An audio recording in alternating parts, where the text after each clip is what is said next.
One of the huge things that it does is it disrupts our hormonal production. So let's start with women first. It affects your estrogen production from your ovaries. So what does this do for your body? First, let's talk about how it affects our reproduction. So we're having a big, huge infertility issue right now in the United States. It's been going on for several years, but it's very hard for couples to get pregnant now. And one of the big reasons is all these chemicals that we're taking. Now, oxybenzone is one of these big ones that are affecting our hormones throughout our body and preventing estrogen production. So let's say you mess with the estrogen production, then you're going to also mess with the progesterone production. You're watching the Dr. Jake podcast.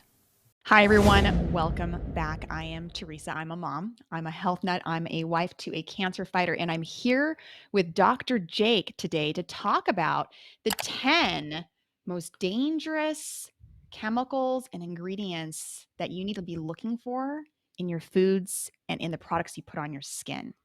Dr. Jake? Yeah, I hope we don't scare you off too much today, but there's some chemicals we really wanted to talk about that are really detrimental to your health. So it's going to be a good episode today. All right. Well, the first thing that I do want to make sure and clarify with our audience before we really jump into this topic is to remind our audience that this is just a podcast, right, Dr. Jake?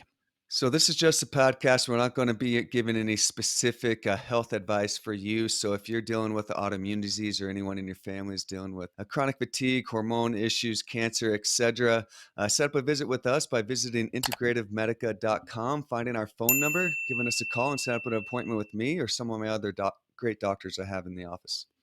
Wonderful. All right. Well, then let's jump in. So we've talked, you gave me a list and I'm fascinated about some of these. Some of these I've heard, but I really am fascinated in hearing from you about the whys, right? Like I can hear a lot about, oh, don't eat this or don't eat that. Look for this ingredient, but why? Like what is happening? And I think that makes a big difference for me because if I don't really know the why, then I don't really have enough buy-in to like really make it an important thing to look for, right? So the first one that many of us may have heard, but let's really get into the why, and that is nitrates. Now, nitrates we can find in some things like wine and so forth, but one of the big ones that it's in that a lot of people eat are in preserved meats and dairy. When I say preserved, I don't mean like fresh meat, right? It's like lunch meats, hot dogs, sausages, right? Those things that are meant to be able to just sit in your fridge and like you could be able to like last a week or two in there, or as like a canned food, that's sitting in your cupboard for long lengths of time. What's the problem with nitrates and eating a lot of food with nitrates in them? So, nitrate itself is not necessarily a horrible thing. It's what we use to make nitric oxide, which we do need to increase oxygen delivery throughout our body and cause dilation of our blood vessels, which would increase the blood flow, circulation, oxygen, nutrients. It's really good. We do get nitrates from a lot of really awesome, good foods. But the problem is when we put it as a preservative in high amounts, and it's called sodium nitrate. Sodium nitrate, which is found in all these preserved foods like the sausage, bacon, etc., will cause inflammation around the blood vessel. So, what's the big problem with causing inflammation around the blood vessel? Is that it can affect the clotting effect on there. So, you cause damage to that blood vessel, it will lead to a blood clot. So, let's describe more into this. So, let's say you have really high cholesterol, but you don't have inflammation of your blood vessel. It's very unlikely you're not going to form a blood clot because it's not going to get stuck there. Inflammation around the blood vessel is the sticky substance. You have cholesterol roaming around and it will stick to that substance, and then that will lead to a plaque, leading to a clot, leading to a heart attack, stroke, etc. So let's say we're eating a lot of nitrates, which is in these preserved meats. It's going to cause that inflammatory process around the blood vessel, and then the cholesterol, which is really high in these type of meats that you're eating too, is going to bind to there. So it's Mm. greatly going to increase our cardiovascular risk, leading to strokes, heart attacks, maybe inflammation of our heart. And let's talk a little bit about, okay, that could lead to these heart attacks or strokes, et cetera, which are bad enough. But let's say you cause inflammation of the capillaries. The capillaries are part of your blood vessels, which are these little microscopic pieces of your blood vessel which deliver the nutrients and oxygen. So let's say you cause inflammation there, and your body's not able to get as much red blood cells getting in there because they're not able to collapse as well and get into that tissue level because the capillary is too small. So normally capillaries are already way smaller than a blood vessel, and it has to collapse. A red blood cell has to collapse itself to enter into there. But if it gets too small, the red blood vessel isn't able to collapse enough and deliver that oxygen to the tissues. So what is the problem with giving oxygen to tissues? That's how our body makes energy. We need that oxygen in there to make ATP production, which our body uses throughout. All the cells throughout our body use for energy. So we need energy to be able to think well, to be able to remember things, for us to have energy, for us to have strength and stamina, and for all our organs to work. So it's just not like, okay, it's just not related to cardiovascular disease. It's related to all these health issues because the oxygen detriment that is happening to the body when you're messing with the blood vessels. That's a big thing of nitrates. It also causes blood sugar disruption. So we're talking about cardiovascular disease. Okay, we're even messing up our blood sugar now. So if you have a chronic inflammatory process around your blood vessels, now you have this blood sugar dysregulation. It's going to greatly increase that inflammatory process even more and make everything worse. That's going to lead to diabetes, which is then going to potentially affect your nervous system, etc. And it will lead to this chronic inflammation throughout your entire body, not just in your blood vessels, which then will affect your whole cellular metabolism, leading to chronic fatigue, lethargy, and many other things. I also wanted to talk about nitrates in that it's a very common cause of headaches for people. Hmm. So a lot of people dealing with chronic migraines, they need to limit the sodium nitrate, and really they need to limit nitrates in that are in high amounts in certain foods. For example, maybe some of your favorite foods out there is wine and chocolate. So Hmm. these are really high in nitrates too naturally. So if you are prone to headaches or getting migraine headaches, it's a good idea, especially stay away from the sodium nitrates that are in preservatives, but also you want to stay away from nitrates that are high in red wine and chocolate. I have to say, I like the taste of wine, but I have come to a place where I can't really drink it anymore, and it's because within 1 glass, I immediately start feeling a headache, so that makes a lot of sense. Now, for those people who, they enjoy some bacon on Sunday, right? They enjoy sandwiches and so forth. Is there a way that they can still incorporate in this life? Like, how often could one eat some bacon or some sandwiches and so forth without being worried that these nitrates could be leading to all of these issues? Is it a never eat these food type of situation or something else? I would greatly limit it. You could have it periodically. If you have it sometimes, it's really not going to have any bad side effects. It's when you're eating it all the time. But just let's think about it. We eat sandwiches every day, right? That's part of the American lifestyle, and we're Mhm. always eating these preserved meats. That is way too much sodium nitrate. But if you're periodically eating it a couple times a week, you're having your bacon or you're having a preserved meats or whatever, that is not going to be harmful whatsoever. But also, you can get natural meats that don't have any sodium nitrate in them. You could get bacon without that. You could get sausage without that. We live in a world that's kind of being very cognizant of all the health detriments of all these toxins like nitrates. So there are foods available now that are using good natural preservatives instead of the nitrates to preserve our meats to make them really tasty. So you can get even nitrate free all these foods too. One piece I wanted to bring up when I was researching onto nitrates and when I think about the cancer world is now our nitrates have been linked to cancer. Now, meat has been linked to cancer too. Now, what's the thing about meat research and cancer is they don't take out all these nuances to meat. We don't take out, okay, people are eating a lot of sausage and bacon and poor quality meats that are high in saturated fats, high in nitrates, etc. And those are real big cancer promoting chemicals, but they're leaving out all the potential great meats like grass-fed beef or free-range chicken, etc., or wild-caught fish. And we're putting all that into the realm of, okay, that's going to promote cancer growth. And I think if we actually did do the studies of separating nitrates, preserved foods, poor quality meats, and then put in the good quality meats and separated those and did that over about 5 to 10 years, I think we're going to be seeing a big difference because there's so many different constituents in these type of foods. So I just wanted to bring that up when we're talking about nitrates, because a big cause of cancer are preserved meats, which I think a big piece of that is the nitrate piece with That that. makes sense to me, especially, like, thinking about, like, the illnesses that have arised in the last, 100 years or so. And I know that we've had methods to preserving meats and so forth, prior to that, but you know, I think the consumerism of boxed products and things like that, quick foods, have obviously significantly increased over the last 100 years. And we've also seen an increase in some of these other illnesses, just across the board. So it makes sense to me that there's got to be some sort of correlation when it comes to the specific meats versus like fresh meats, grass fed meats, and so forth. So I'm glad that you mentioned that. Okay, this next one, I've heard, that it's not good for you. I remember my sister eating some Chinese food once and starting to feel really sick. And we were like, she's allergic to Chinese food. And we ended up figuring out that it was probably this ingredient, monosodium glutamate, or what many of us come to know as MSG. So it's a flavor enhancer. It's definitely found in some Asian cuisines like instant noodles and things like that. But, also in condiments, frozen meals, snack foods, processed meats, some of these like seasoned blends, because it's meant to like really increase that like savory, strong flavor. One of the foods that I loved so much was Hidden Valley ranch packets, right? Like the packet, not the bottle. And I thought I was being so healthy thinking I'm making the homemade ranch, right? But then I started looking at the ingredient of the ranch packet, and sure enough, MSG, that's why it tastes so dang good, is because of the flavor enhancer that they add to it. So that made me have to switch and start figuring out, okay, how can I make my own ranch? Just an example of the types of food that it's in.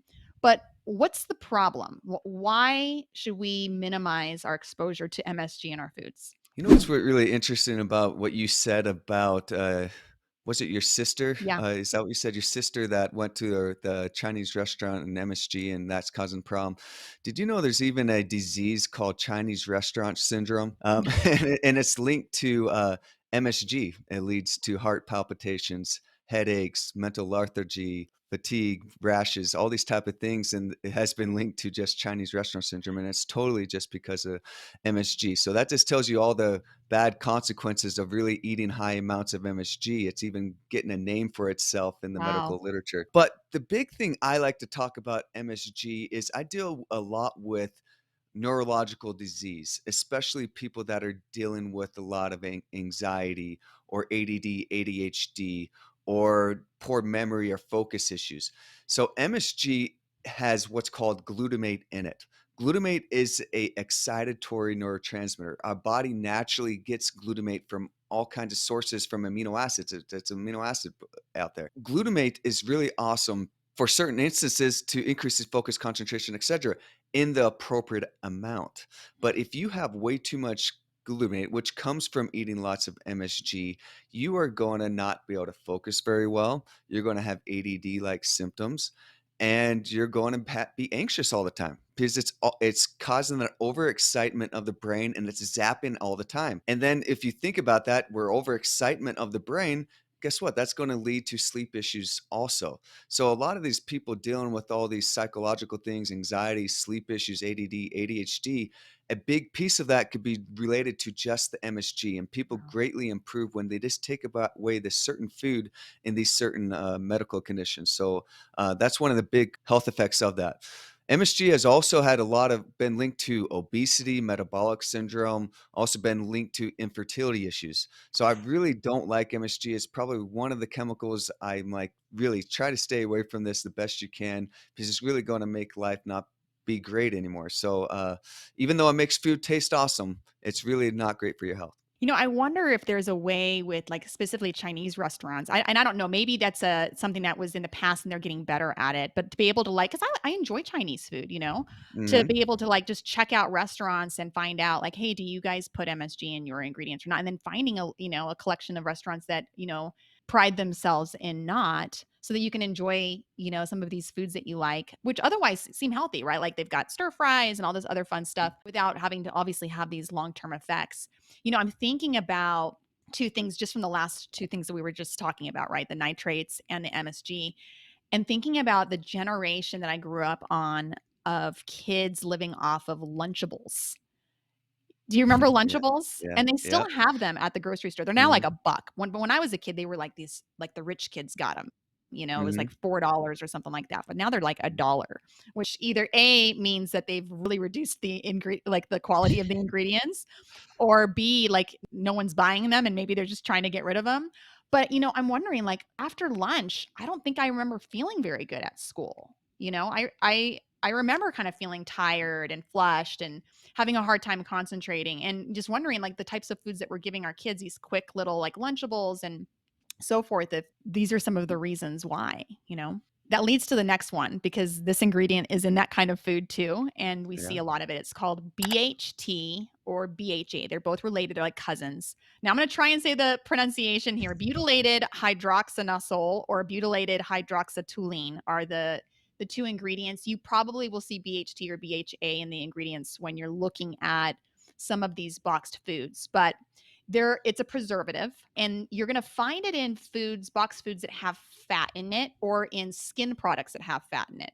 And the reason why is because, think about it, fat can go rancid. And if these are boxed foods that are meant to sit in your shelf for long lengths of time, they're going to need to put something in it so that they go rotten and you're able to actually keep it. So it's a preservative to prevent the fat from going rancid. When I think of that, and I think of like, what is happening to my body when I'm putting this preservative in my body, it definitely makes me want to stay away from any boxed food that happens to have fat in it, or, even like moisturizers on your skin and lipsticks that you've had, ladies, in your cupboard, or, in your makeup bag for a couple of years, and it's like, well, how come that didn't go bad? It's got BHT in it, right? So what's the problem? No, like, what happens to our body when we put this type of preservative in it, especially, all the time? If we're constantly eating, hamburger helper and those types of foods, what's going on? So the big thing with BHT is that it's a strong toxicant. Our body really doesn't like it. It sees it as a foreign particle. And it acts like a lot of other foreign particles, like drugs or other toxins. It is going to cause trauma to our liver, and it's going to cause trauma to our kidneys. What this leads to is our body not being able to detox very well. So then not able to eliminate all these other toxins that we have coming into our body, which is then going to bog down our whole metabolism, how all our cells work, and lead to all kinds of various other inflammatory chronic diseases when we're taking this BHT. Also, BHT is known to cause trauma to the blood vessel. We talked about nitrates do this. BHT also does this. So when we think of this, okay, why do we have so much cardiovascular disease going on? We have all these things that are causing damage to our blood vessels, which is leading clotting risk. And BHT is one of those also that causes that trauma to the blood vessel and increases our risk of blood clots. Well, all the more reason, I think, my big takeaway, from this, that I'm hoping that our audience is really picking up on. The common thing that we're noticing with everything so far, and we'll see how it continues on the ingredients afterward, is, those aisles in the grocery store where you're looking at really shelf items or anything that's really meant to last a long period of time, either in your refrigerator, because of, like, for example, the meats that are supposed to last a long time in your refrigerator, or on your shelf.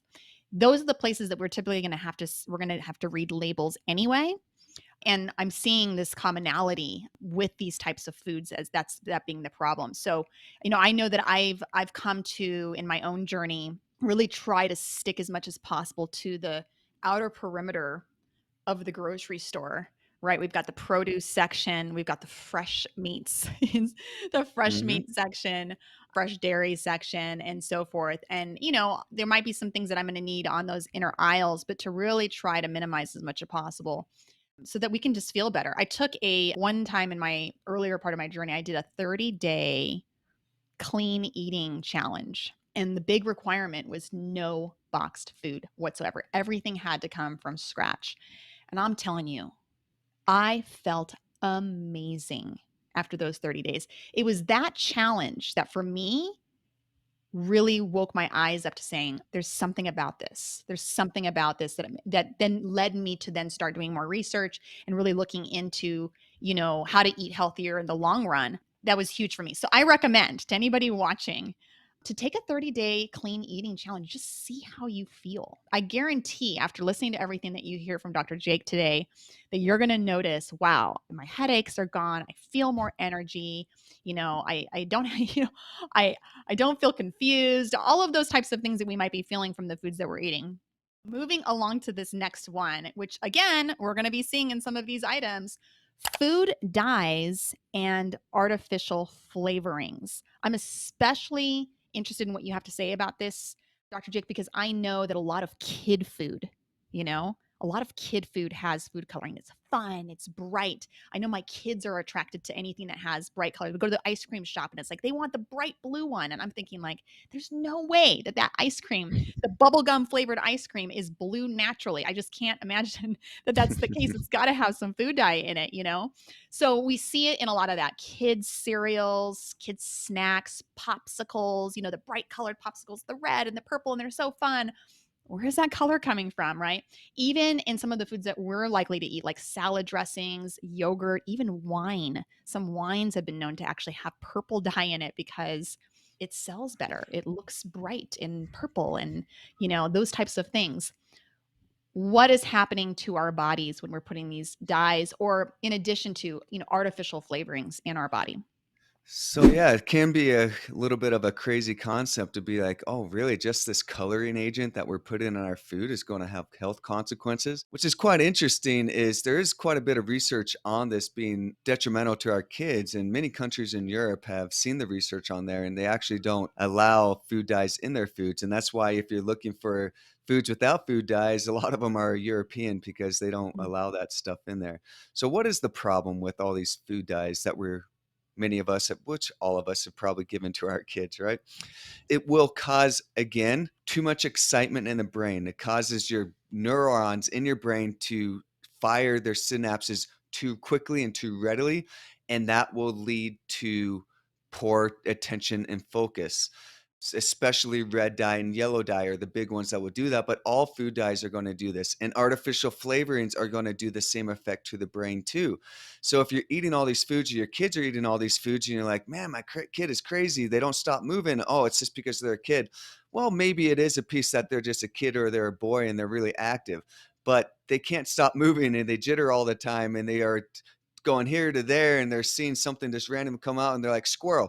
That's probably coming from their brain being way too stimulated, which is coming from the food dyes that they're eating. So it's going to lead to anxiety. It can lead to depression. It could lead to sleep disorders. It could lead to the ADD, ADHD that's going on. And it can lead to the over not being able to sit still ever and really not able to really and jitteriness and shakiness and they like shake their hands a lot. These are all things that are related to these artificial food dyes that are found in our food. So the big problem I have with it is the effect that it's going to have on our brain. And here's an interesting concept is artificial food dyes are bad for our brain, but guess what's really great for our brain?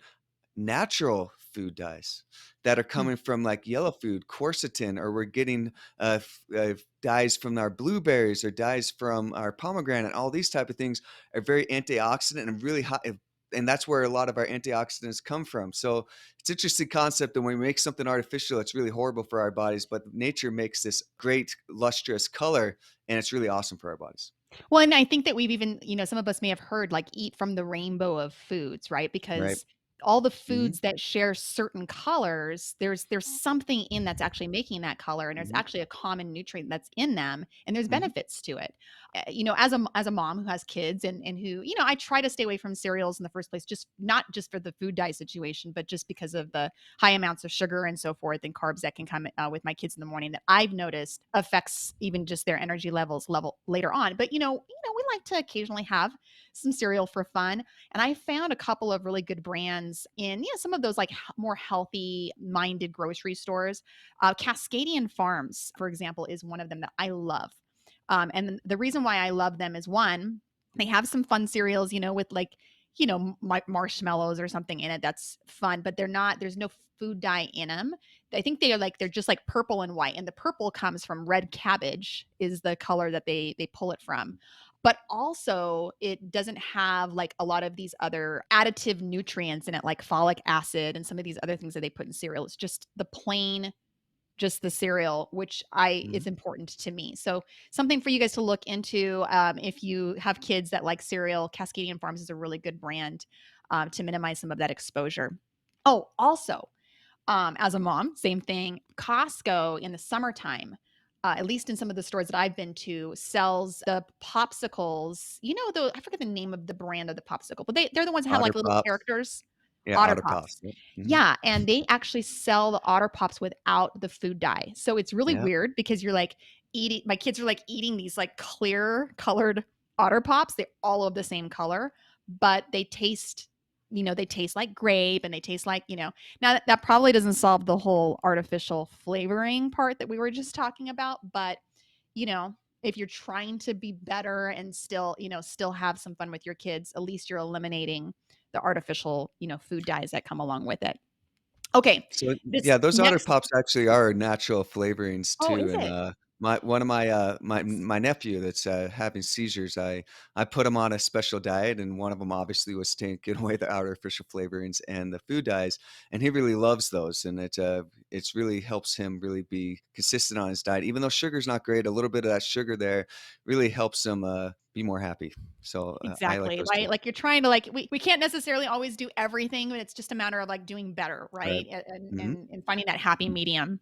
Okay, so this next one, broke my heart, when I learned about it myself because I like, non-dairy substitutes, so, like, almond milk, those types of things, but then I started having to look at certain brands, and there's some brands that don't have this, so there's some good news here. But the topic that we're talking about is Carageenan, and the emulsifier to thicken food so that you're going to see it on a lot of non-dairy substitutes because it's dairy is more naturally thick because of the fats and so forth that are in there. But when you're dealing with non-dairy, and things can separate. So they want to put this ingredient in there so it all blends together and it tastes creamy and it emulates more of like a dairy-like food. But it's no bueno. It's no bueno. So, Dr. Jake, please let us know what's the problem with carrageenan. So it's really sad sometimes when you're trying to be really healthy and you think you're being healthy and you're drinking this dairy free beverage because you know that dairy is inflammatory and it's causing some of your gut issues.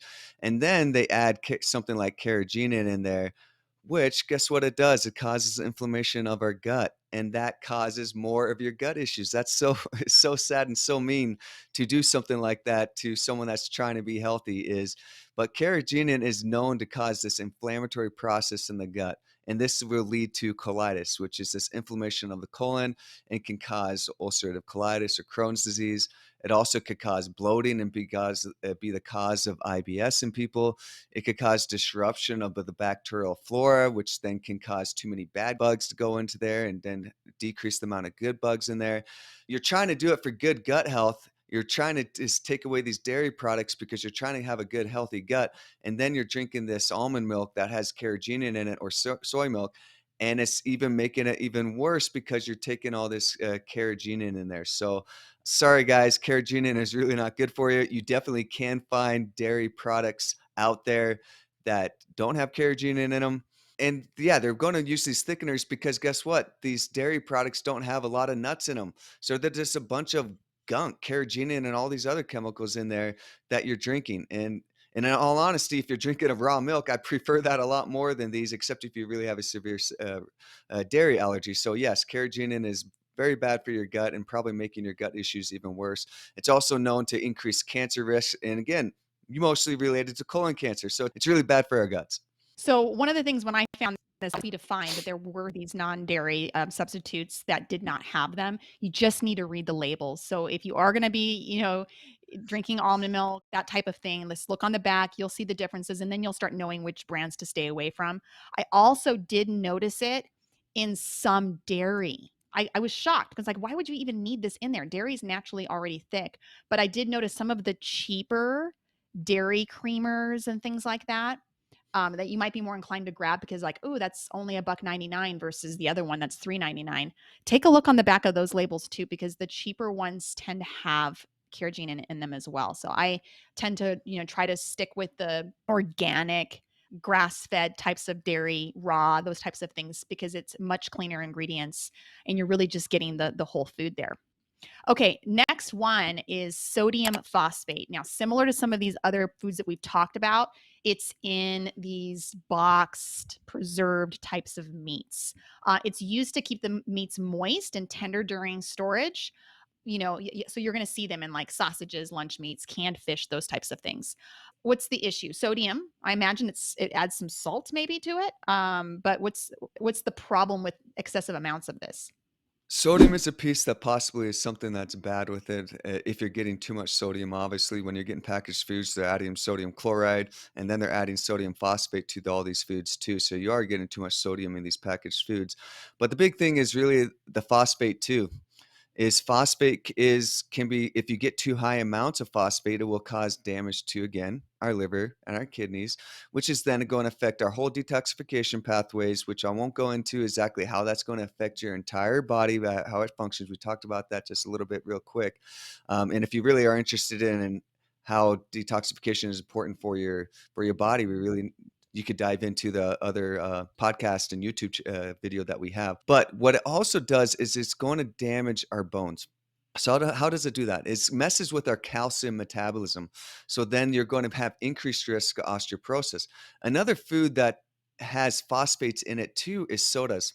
And sodas are really horrible for our bone health too. So if you're pounding the soda and drinking a lot of that, you're going to have really weak bones and you're going to have increased risk of osteoporosis, osteopenia, and you're going to have increased fracture risk. And there's research showing that people that eat high amounts of sodium phosphates, it leads to premature death. Obviously, we do know that because it's leading to damage to our liver, our kidneys. It also causes cardiovascular damage and it ruins our bones. And many of us know a big cause of premature death in the elderly is a broken hip. So Mm. if you're eating all these sodium phosphates that are messing with your calcium metabolism, you're going to increase your risk of fracture and then you're going to pass away earlier when you're elderly. So trying to take away these at the very least in your diet is important. Now, you can have a little bit of this. It's not really going to cause a problem. It's all about how much you eat of these foods. That makes sense to me. It seems like, it goes back to moderation, really. Okay, we're moving on now. These last four that we want to bring up because we're talking about 10 today. These last four are ones that we actually find in anything that has to do with like beauty, skin, hair types of products that we'll find. But again, you want to be reading ingredients on those as well. So we're going to go through these, and the first one is chemicals in sunscreens. Now, there's two types of sunscreens that you might find. There's the topical like zinc paste sunscreens, and then there's ones that are very prevalent and we see them way more often. I would say any typical sunscreen that you might grab at Dollar Tree or at Walmart or those types of places, guaranteed it's going to have a chemical based sunscreen like oxybenzone or avobenzone. Now we might think, what's the problem with that, right? Like we're trying to minimize skin cancer, we have some sunscreen, zinc kind of stays on our skin and makes us look a little funky. Let's do this chemical one. It absorbs great. And I'm saving my skin from cancer, right? Dr. Jake. So, oxybenzone, what's bad about that? For one, is I love people to be able to get sun exposure and it's preventing our body to get vitamin D. So, let's say you're going outside and you're putting on the sunscreen right when you get out of the car because you don't want to burn, you're putting on the sunscreen and then it's blocking all this great vitamin D that you're going to be able to absorb. And so that's really preventing our one of our hormones, vitamin D, which affects our inflammation, our immune system, our mood, all these things that you're messing with. Also, if you have low vitamin D, it's linked to autoimmune diseases and cancer. So we really don't want to be putting all these things just for that one reason alone is you don't want to put this on very quickly because you want to get vitamin D exposure. But let's talk about oxybenzone and what are the detrimental effects from this is one of the huge things that it does is it disrupts our hormonal production. So let's start with women first. It affects your estrogen production from your ovaries. So what does this do for your body? First, let's talk about how it affects our reproduction. So, we're having a big, huge infertility issue right now in the United States. It's been going on for several years, but it's very hard for couples to get pregnant now. And one of the big reasons is all these chemicals that we're taking. Now, oxybenzone is one of these big ones that are affecting our hormones throughout our body and preventing estrogen production. So, let's say you mess with the estrogen production, then you're going to also mess with the progesterone production. The follicle in the egg, so that your ovary, the follicle in there is not going to be able to mature very well to make a mature egg because you have low estrogen. And then you're messing with the progesterone, so it's not Your uterus isn't able to grow efficiently to be able to implant the egg on there. So it's going to lead to that infertility issue. But also, we need estrogen to be able to think well, to be able to concentrate well. It needs needed for our metabolism. So we're going to have much more difficulty losing weight when we mess with our estrogen. So it's something we definitely don't want to be messing with. And if you have low estrogen, it's going to affect with your mood too, lead to anxiety, depression, sleep disorders, and these type of things. So it's not a great thing to do because it's messing with estrogen. So let's go to guys. It also affects the testosterone production, Mm. which then affects their ability to have kiddos too, because you're not going to be able to make a sperm appropriately and all that when we have too little of testosterone production. Also, obviously, if you have low testosterone, that's going to lead to less stamina, more fatigue, less focus, concentration, less desire. You're going to gain weight. You're going to have much more fat compared to muscle. So all these detriments that are happening just from putting sunscreen on your body. So it can be a pretty horrible thing. It also has been shown in the research to lead to increased allergic reactions, especially on the skin. So leading to eczema or psoriasis has been linked to oxybenzone, or even just elevated allergic response, not just to oxybenzone itself, but to all kinds of other environmental Mm. allergens or food allergies. So not the greatest thing to do, but I'm a fan of getting sun exposure. I wanna put that out there too, is oxybenzone's horrible for you. We need to stop putting as much sunscreen on there. Skin cancer, yeah, bad news, but really skin cancer, you're leading to all kinds of other more horrible conditions or cancers than just skin cancer, which is something that you usually cut out. Now there is horrible form of skin cancer for sure, and that's only 5% of skin cancers. But we really need to love the sun and not be afraid of the sun. We need to prevent that we get really burned. So putting a good sunscreen that doesn't have oxybenzone in there is a good idea if you're prone to getting burned, but you need to build up your skin and get it tan and things like that to help prevent from all these detrimental things. So I just want to put that out there, put a big sunshine love out there, because in our culture we're anti-sun and we need to not be that way. Well, and I think we're seeing a lot of the effects of it even now, with that thing that's going around. We're seeing a lot of people who don't have really low amounts of vitamin D, more susceptible to getting hit by skin cancer. So just like increasing your vitamin D levels in the first place is actually going Yeah, to for prevent sure. you from even getting it. So it's just an interesting, crazy cycle that I can imagine we can get ours in with the sunscreen. Okay, so the next one is one that we've seen a lot of different products. They're Zyno, or they're called parabens, which is a type of xynoestrogen. A lot of similarities to what Dr. Jake has just mentioned. So, I imagine like we can just, it's a lot of it a crossover, but what you're going to find is this is in a lot of like conditioners and skincare products where they're using the paraben to help you absorb some of the other more beneficial chemicals that they're putting in those products. But you can't benefit from it unless you can absorb it. So they put this in to help you absorb it. The problem is it's a xynoestrogen. And Dr. Jake, please expand. What is a xynoestrogen, and how is that similar to what we were just talking about? How is it different? Xenoestrogen is artificial estrogen. There's all kinds of things that are that, and parabens is one major one in there.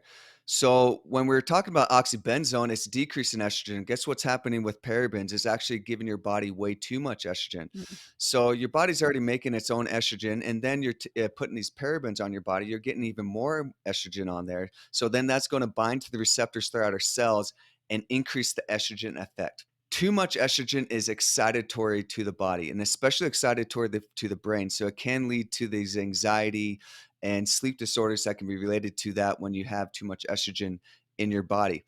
It also is then, here's the bad guy, is it increases the risk of hormonal cancers like breast cancer or uterine cancer or ovarian cancer, because you're putting your body putting way too much estrogen inside the body. And there's research that has shown a link to people that have high amounts of parabens in their body. They're having greater increased risk of getting breast cancers or uterine cancers or ovarian cancers because they're using the parabens. This is also because you're causing an imbalance of your hormones. It's leading to reproductive issues.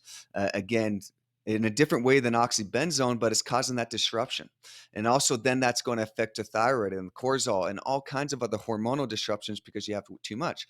And when you have way too much estrogen, that's also going to decrease your progesterone, which then leads to all these issues that we just barely talked about there too. Progesterone is our calming hormone. It's what helps us sleep at night and does all kinds of other things throughout our body. We won't really dive into that. We could go to another podcast where we talk about hormones. But that's one of the big things there, is it's really increasing those risks, affecting our reproduction, increases increasing cancer. It also, just like oxybenzone, increases skin allergies like eczema and psoriasis. So if we're putting that on our skin, we're putting oxybenzone on our skin. Wow, we're really going to increase our risk of having all these type of rashes throughout our body. So try to limit parabens the best you can. Fortunately, we're starting to learn about all these chemicals, and you can find a lot of products out there, like hair products or skin products, that don't have parabens in them. So try to limit those the best you can. I'm definitely seeing a lot more of that at the, in the beauty section of the store. It's interesting that we're talking about this as well because we have the next one, which we're going to talk about, which is retinol. And we see that on a lot of anti-aging products that a lot of us women really like. Now, I'm not saying that men don't like them as well, but we definitely see a lot of what we're talking about right now, what women tend to use more than anyone. And it's interesting that you bring up these reproductive issues that we're having because it's like each one of these that we've listed so far somehow affect the reproductive nature and women we're the ones that are giving birth or not giving birth right to the babies. So let's talk about retinol. It's comes from vitamin and yeah, we see it in a lot of like anti-wrinkle type of products. What's the problem with it? Retinol also is vitamin A. So I'm not an anti-vitamin A guy. I love my vitamin A. I love it for infections, great for the skin health, and etc. But it's all about how much you get. And when you're in that retinol cream has really high amounts and it absorbs really great through the skin.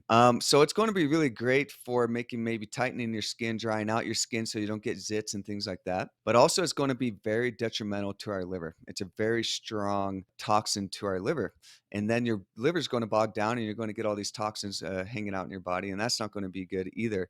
It also has an effect on our reproductive system, especially if you are a pregnant woman or wanting to get pregnant. You don't want to be using these creams because that's going to increase harm to your child. It also is going to decrease your ability to be able to get pregnant. So let's say you're using a retinol cream, you're using some parabens on your skin and oxybenzone, which I know many of you listening here are doing this because it's very easy to do this type of things. It's really going to affect your hormonal system. And something I left out with when we're messing with our hormones is women think it's absolutely normal to have bad cramps, bad bleeding, and get really emotional around your periods. Yeah, that is normal, but it's not ideal. If you had really great, healthy hormonal estrogen and progesterone getting made, yeah, you might feel a little tired and fatigued because you're bleeding, but you're not going to have all these other things that go along with what we call PMS, right? So maybe a piece of what's going on there is all this hormonal disruption that we have going on in our Wow, bodies. fascinating. All the more reason I think for us to be looking at I'm going to put the link down below, but there's a website called EWG, has some other names for it too, but if you just Google EWG, you'll find a great website where you can really look up the types of products that you're looking for and be able to find ones that rate well. They actually rate them all on a scale of like 1 to 10 as far as its effects on your health. And so if you're looking for anti-aging types of skincare and so forth, you can find ones that use other ingredients and so forth that help your skin without actually damaging your body. The last one that I was using for a while, and I'm so glad that I stopped. It was only a temporary amount of time before that I found out about this. And I'm not sure if I'm pronouncing the word right, but it's hydroquinone or hydroquinine, something like that. So, Dr. Mhm. Jake, maybe you can help clarify the pronunciation, but it's a skin lightener. And a lot of us women will use it because we might have like some brown spots on our face from, pregnancies or skin damage from the sun and so forth. And it's used to eliminate those dark spots. It's often in a lot of products that are called skin brighteners, right? Sounds nice. It's brightening my skin. But there's some big problems with this ingredient and it's what stopped me. So Dr. Jake, how do I pronounce it and what does it do? I think you said it just fine. You could say it Okay. however. I've heard it hydroquinone, but it could be in many other ways.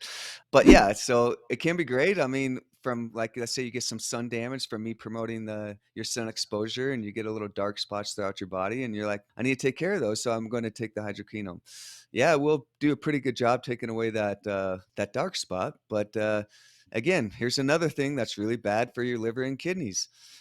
Liver and kidneys are a very important thing, especially our kidneys. So you can beat up on your liver a little bit, but you don't want to do too much of that because that's going to affect our detoxification pathways. But let's say you cause some damage to our kidneys, that's not coming back. Very hard to heal, and then you're Mm, not going to be able to eliminate all this toxic gunk that's throughout your body, and it's going to be really bad news. And you're going to have all this inflammatory issues because of this in the long run.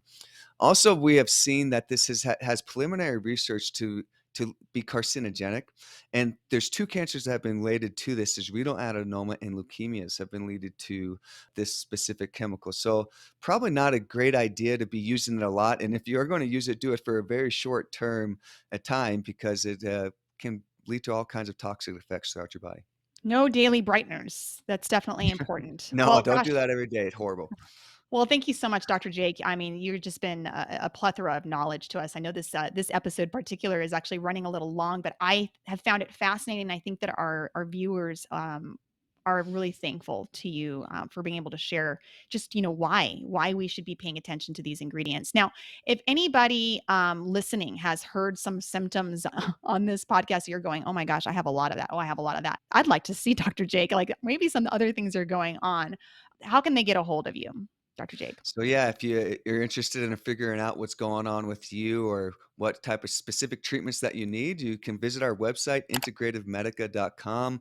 Find our phone number there. You can set up a virtual visit or an in-person visit with me or some of my other very educated doctors that are awesome, and we'll get started. Wonderful. And for everyone else, if you want to get more information just on how to live a long and healthy life naturally, and heal yourself from some of your diseases through natural methods, continue watching us. We've got a video that's just popping up on here on the right-hand side if you're watching us on YouTube. And if you subscribe, you can see just so much incredible content to help you with all sorts of areas of your life. Until then, we'll see you. Hey, Dr. Jake, thank you for your time today. And if you enjoyed the show, then do us a favor and leave a review. It helps more people to find the show, which could save their life. And remember, this is a podcast and should not replace personalized attention from a medical professional like Dr. Jake. If you or someone you know has been diagnosed with an autoimmune disorder, cancer of any stage, or a life-changing illness, visit our website today and schedule a virtual appointment with one of our doctors who can lead you to a treatment plan in your area. That's integrativemedica.com. Integrative, MEDICA.com. Thank you for listening to the Integrative Medica podcast with Dr. Jake. To hear past episodes and get alerts for the future, subscribe to us on your favorite podcasting platform and be sure to follow us on YouTube as well. Just search for Integrative Medica with Dr. Jake.